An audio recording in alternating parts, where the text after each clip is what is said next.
Mancano una manciata di minuti a mezzogiorno in questo caldo sabato di luglio, quando del vecchio manufatto di uno dei due ponti sul fiume Brenta a Curtarolo non resta che questo.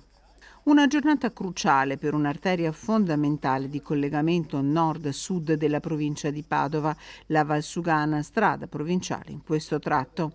Dopo giorni di preparazione, l'esplosione ha completato la demolizione con il crollo dei 4 travi portanti. Alle 11 erano risuonate le sirene d'allarme per la popolazione. Pochi minuti dopo una microcarica per far allontanare anche gli animali selvatici. Alle 11.50, a una distanza di circa 25 millesimi di secondo l'una dall'altra, l'esplosione di 860 microcariche.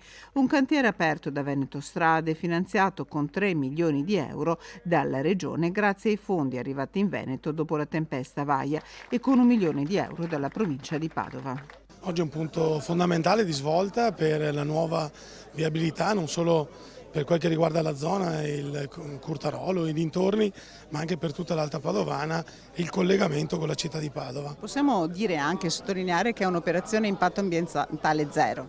Impatto ambientale zero perché poi tutti i materiali verranno recuperati, verranno portati nella sponda su dei camion e poi verranno portati via, quindi nell'alveo non rimarrà assolutamente nulla.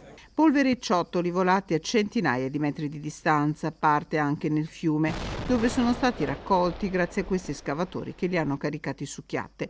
Un'operazione svolta in condizioni di sicurezza che hanno richiesto l'evacuazione di una quindicina di famiglie, tra Curtarolo e Piazzola sul Brenta, salutata con gioia dalle amministrazioni locali. Adesso la viabilità sarà concentrata sul ponte rimasto dopo lavori di consolidamento con il traffico che viaggerà a doppia carreggiata. Entro l'autunno il posizionamento del nuovo manufatto. Il nuovo ponte praticamente è già pronto, perché l'abbiamo già costruito in fabbrica.